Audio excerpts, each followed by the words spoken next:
Amigos, Shalom, estamos en Jerusalén y otra vez vamos a ver los contrastes de Ciudad Santa. El lugar al que estoy entrando se llama Mamila y es una galería, el centro de compras más caro de toda la ciudad. Al final del mismo vamos a subir por escaleras y nos vamos a encontrar con la puerta de Yafo que nos va a dar la bienvenida a la ciudad vieja para luego caminar 100 metros y entrar al bazar árabe, al Shuk, al mercado más antiguo de Israel. Un lugar que para el que sabe regatear será el más barato de todo el país. Si este es el centro de comercios del futuro, el próximo es el del pasado. Y todo a unos metros de distancia. Si este es de judíos, el otro es de los primos árabes. Sin decir que uno sea mejor que otro, Lo que quiero transmitir es de que son diferentes. Diferentes como todos los hijos que nacieron a lo largo del libro Génesis. Amigos, hoy se leyó en las sinagogas de Israel y del mundo la última porción del primer libro llamada Vayehi, que significa y vivió, refiriéndose al patriarca Jacob que falleció a los 147 años. Vamos a hacer un recorrido con la Torá en la mano, en medio de toda esta gente, para revivir los contrastes que tiene esta ciudad y los contrastes entre los hermanos que son nombrados en el primer libro de Bereshit o Génesis. Al cerrar este libro, como les decía, aprendemos que el drama entre los hermanos nos acompañó a lo largo de todo el libro, desde Caín y Hebel en adelante, pasando por Ismael y Itzhak, Jacob y Esav, todos los hijos de Israel contra su hermano Yosef, pero ahora hay final feliz. ¿Cuándo? Cuando llegamos a los dos hijos de Yosef, Menashe y Efraín. Aquí nos muestran cómo sí deberían ser las relaciones entre hermanos, sin asesinar, sin arrojar a un pozo, sin perseguir, sin amenazar, sin luchar, sin herir y sin hacer vivir a tu hermano 20 años en otra nación. En esta porción descubrimos por primera vez en toda la Biblia una escena entre abuelo y nieto, cuando Yosef trajo a sus hijos a que sean bendecidos por su abuelo en su lecho de muerte. Una escena en la que el abuelo Israel se empecina, a pesar de las explicaciones de sus nietos, extender la mano derecha sobre la cabeza de Efraín, que era el más joven. Yadati, bni, yadati, le dijo Israel al primogénito Menashe. Gam hu yeleam, gam hu igdal. Beulam achiv hakatan, igdal mimeno, bezar'o yemelo agoim. Y amigos, no es difícil adivinar por qué le era tan importante a Yosef que su padre bendiga a su primer hijo. 3 veces adelantó Jacob la primogenitura al más joven. Primero, al comprar la suya misma de su hermano gemelo Esav y al engañar a su padre en el momento de la bendición final. Luego, cuando puso a Rachel por sobre Lea, que era la mayor de las hermanas, y al final, cuando bendijo a sus hijos menores, Yosef y Binyamin, por sobre los demás hijos que eran mayores. Los resultados están a la vista. En el primero, se tuvo que escapar por la amenaza de muerte que le tenía Esav, su hermano. En el segundo caso, por los años de trabajo que tuvo que él mismo pagar para conseguir a su amada Rachel, cosa que también trajo envidia y odio entre ambas hermanas a la hora de ver en qué carpa viviría Jacob. Y, por último, la tragedia que sufrió Yosef al ser vendido como esclavo y todas las heridas que dejó esa conducta. ¿Es que Jacob no aprendió la lección, me pregunto? ¿Es que quiso que esa maldición de la primogenitura continúe? ¿O simplemente no sabía que Menashe era el mayor? Nuestra pregunta es, ¿por qué prefirió a Efraín? Era su primer encuentro con sus nietos. Jamás pudo tener una idea de cómo era cada uno de ellos. Esta vez no había algo que lo lleve a cambiar el orden de la bendición. Y como siempre, la Torá nos dejó aquí solos, nos dejó plantados, solos con nuestra interpretación. Y ahora voy a pasar a exponer la mía. En lo escrito podemos descubrir solo una cosa que Israel sabía de sus nietos, sus nombres. Quizás la decisión pasó por el significado de ellos, y me explico. ¿Verdad que siempre les digo que los nombres no son casuales? En este caso, podría ser que los nombres y lo que significan fue lo que hizo el efecto, ya que en esos nombres Yosef dejó grabada la historia de su propio exilio. Como sabemos, esos dos hijos nacieron de Osnat, hija de Putifar-O, luego de que Yosef haya sido virrey del rey antes de los años de hambruna. Y es por esa hambruna que a su primer hijo lo llamó Menashe. Kinayani Elohim et kol amalí bet kol bet David, dijo. Es decir, porque Dios me hizo olvidar todo mi agobio. De una manera extraordinaria, amigos, la Torá nos muestra, por lo menos para mí, la experiencia de Yosef en el exilio, muy reflejada en 2 etapas, mientras era el virrey del rey. Al principio Yosef sintió alivio, ya no era esclavo, no estaba preso, pasó a ser un grande.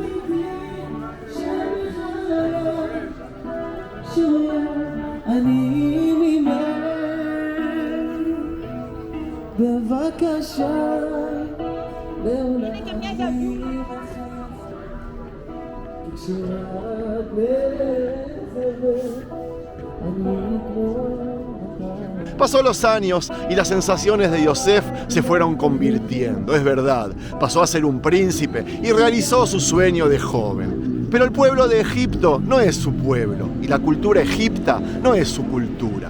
Su familia, que aún se ocupaba del pastoreo allá lejos en la tierra de Canaán, en la periferia, ocupándose de ese trabajo tan primitivo, era, a pesar de todo, su familia, su pueblo, su cultura. A pesar de todo eso, aquella era la tierra elegida por su Dios.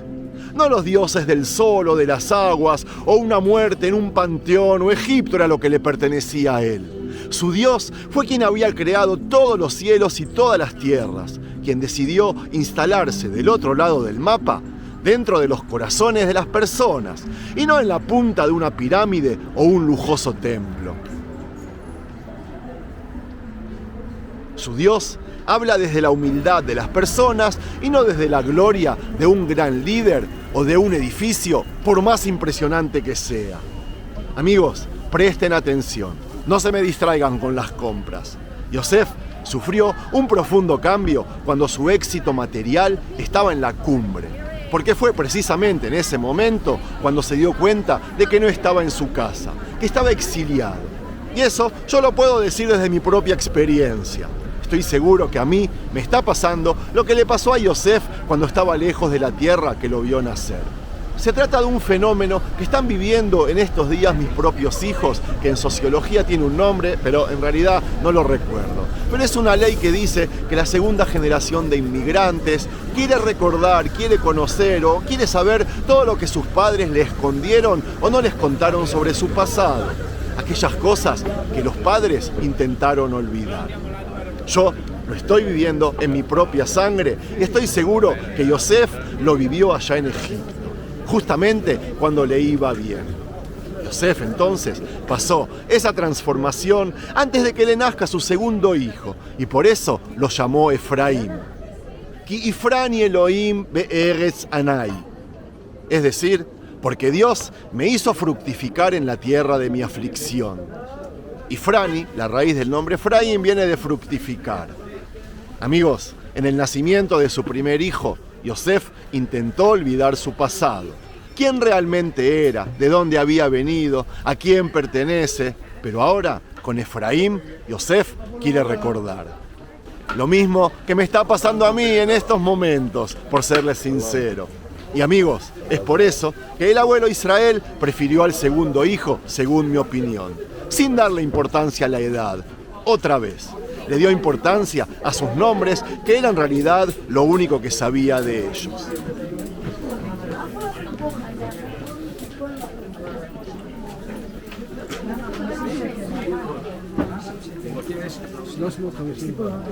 Él, Jacob, sabía que se quedaría mucho tiempo más en Egipto, que esa familia se convertiría con el tiempo en tribus, en pueblo, en esclavos y tardará siglos en retornar a la tierra prometida.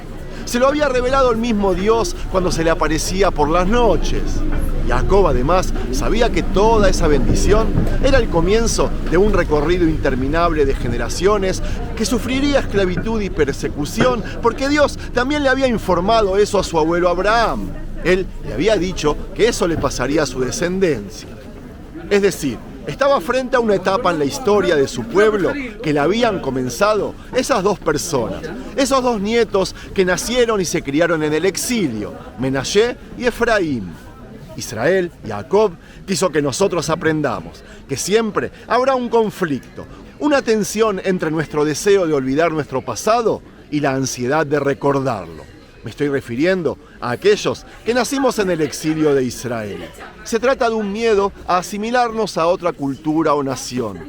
Aquella asimilación que algún día debilitará o borrará por completo la esperanza de retornar a nuestra patria madre. En el caso de los judíos, a esta tierra de Israel.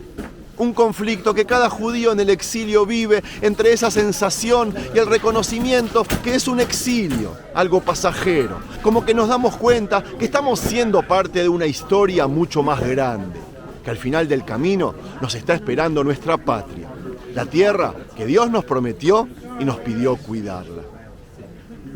Amigos, para terminar, hay una bendición en el aspecto de Menashe, el hijo mayor, pero hay una bendición mucho más importante en la que resalta Israel la memoria de Efraín, la memoria del lejano pasado y del futuro a venir.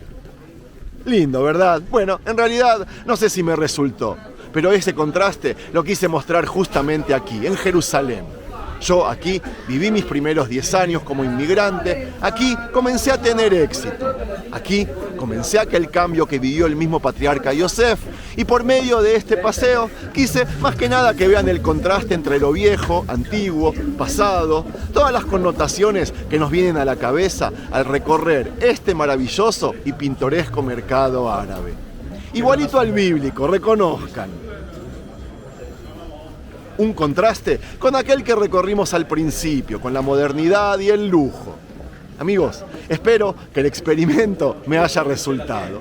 Lo hice sin muchos adornos, coreografías o escenografías en la introducción o cualquier show que debe hacer un buen youtuber. Los resultados los voy a ver por medio de ustedes. Si me regalan un me gusta, me lo hacen saber por medio de un comentario o comparten el material con sus seres queridos.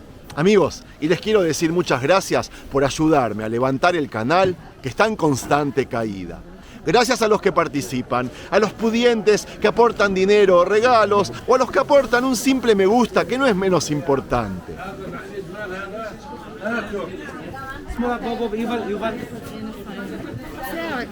Les recuerdo que hay grupos de WhatsApp por medio de los cuales envío notificaciones a diario y para unirse a los mismos pueden leer la descripción de cada video.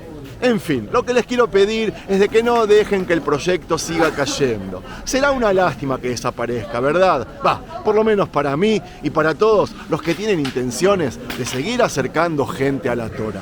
Los quiero mucho. Yo sigo paseando por aquí y les deseo a todos ustedes una buena semana. Shalom.